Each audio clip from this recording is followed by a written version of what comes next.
Greetings, everyone. This is Rock Spot Connection with my review of the most recent Black Christmas remake. And I want to get this out of the way right off the bat. I use the word remake extremely loosely. Alright, so Black Christmas, what it's about. As Hawthorne College's winter break begins, members of various sororities on campus are being picked off one by one by a group of cloaked killers. My quick takes on the movie. It would have been better if, I don't know, maybe it was not done up as a remake of Black Christmas. Hey, sure. Intersperse a few nods to it. Absolutely, but don't make it a remake. That said, it was better than I expected. But it did take a while to grow on me. I will be totally honest about that. So the cast of note, you got Imogen Poots as Riley, member of the Mu Kappa Epsilon sorority. She's an assault survivor whose claims were largely dismissed and or ignored by various authority figures when the assault happened a few years previous to the movie. Elise Shannon as Chris, another member of Mu Kappa Epsilon, and very vocal social activist. Had a rather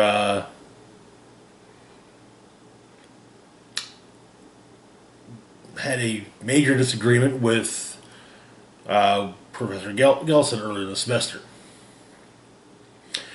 Lily Donahue as Marty, who is yet another member of Mu Kappa Epsilon. She's also a good friend of Riley's. She kind of comes off as being something of a party girl, but at least the kind that, she likes to go party with go out and party with her boyfriend. I don't want to, have party girl be, synonymous with slut, because it's not. Brittany O'Grady as Jessie, another member of Mu Kappa Epsilon, who really, she's kind of perky, but also gets kind of stressed out when by interpersonal conflict. So, yeah. Caleb Eberhardt as Landon, who's a regular customer of the cafe that Riley works at, spending the first few days of winter break on campus. Let's see. Next up, we've got Carrie Elways as Professor Gelson. Literature professor, as well as an alum of Hawthorne College. It said at various points in the movie that he apparently got into a massive argument with Chris earlier this semester. I would also presume he's the faculty advisor for the Delta Kappa, for the DKO fraternity, as well as a former member. You got Simon Mead as Nate, Marty's usually rather easygoing boyfriend, who's also he's actually something of a friend to Marty's sorority sisters as well, which is actually it's kind of nice to see see something like that in a movie where you have a couple and it's not a case of the friends of one of the members of the couple really don't like the other half, their friend's other half. But no, he's almost accepted as being part of the group. To a degree, he actually really is. So, yeah. Then we've got Madeline Adams as Helena, who's also a Mu Kappa Epsilon member. She is also Riley's little sister. She's a basically the upperclassmen, or the older members of the sorority, um, have a little sister from the pledges, and that the idea is that they help their little sister, however they in various ways that they can, or even if it's just little things like, hey, you know, I was given this has been a good luck charm for me, and it seems like you need it, so I'm passing it on to you, my little sister. So, spoiler free breakdown. As winter break begins at Hawthorne College, hooded that cloaked figures begin killing young women, primarily members of the Mu Kappa Epsilon and Delta Sigma sororities, with the disappearances going unnoticed because, well, it is the beginning of winter break and everyone is leaving. It's not until, in fact, it's not until at least the next day that anyone notes that anyone is actually missing. And that's only because someone called and said, "Hey, did did my has the member of your sorority that is related to me? Are they still there? Or I thought they were leaving last night." But yeah. Also, something's going on. This is actually probably one of the few an update that I would totally utilize for an actual Black Christmas remake that was sought to remake the movie, not just borrow the title and throw a few nods in it. And that is that the girls the members of the sorority in question are getting these odd text messages from a messaging app that are being attributed to the founder of the college. Eventually, this leads to actually a couple confrontations between the cloaked figures and the girls, and with the finale being the survivors from the two sororities banding together against the all the cloaked killers.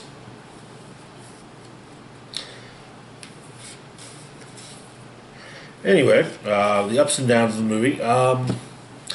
There are some really nice nods to the original. There is a different take on the plastic bag suffocation scene. You do get a scene of a dead body in a rocking chair in the attic, or in an attic, I should say, and there are all little visual cues, like there's a glass unicorn that gets shown at one point. There, like I mentioned in the breakdown, the whole thing with the text messages. That is a really great way to great nod to the mysterious phone call element of the original. While it's not a good remake at all, I am actually, in fact, very loath to refer to it as a remake. It's actually pretty good for what it is, for what it ends up being. And I'll be honest, it actually took until about the beginning of the climax for it to really just all kind of click together. Like, oh, I see what's going on here. Okay, and that was more like, all right, there were actually a lot of complaints I was getting ready to lodge with the film, and then it's like that happens. Like, okay, you know what? No, okay, all right, I got you. The way I'm seeing this, I got you. I see what you're going for. And there's some really good camera work and editing in the movie.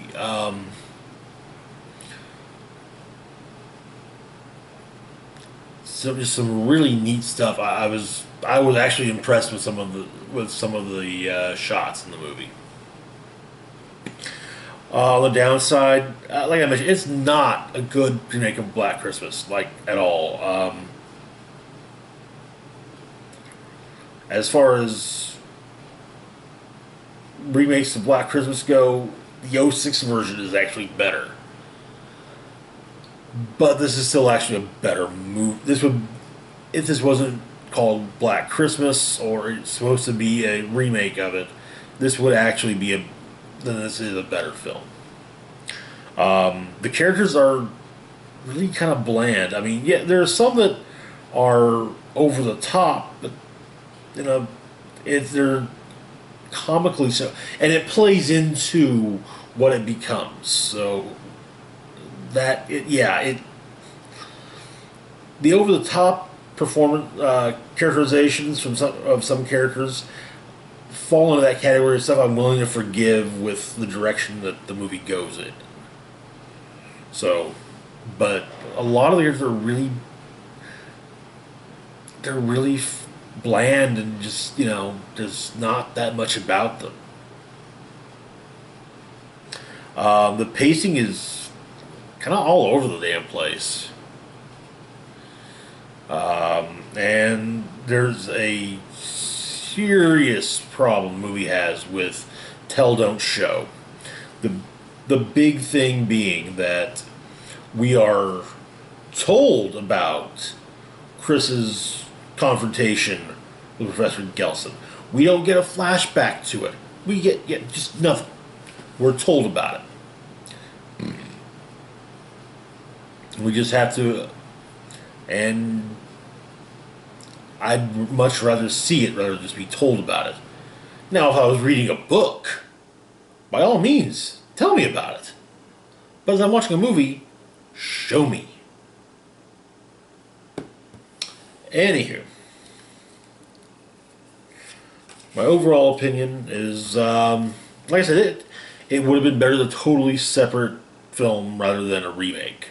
And yet, I did not, and as I realized how the divergence, how massively this diverged, yes, I did really begin to think low of it. But then, like I said, near the end, like, oh, okay, never mind, I got you, I got it, all right. I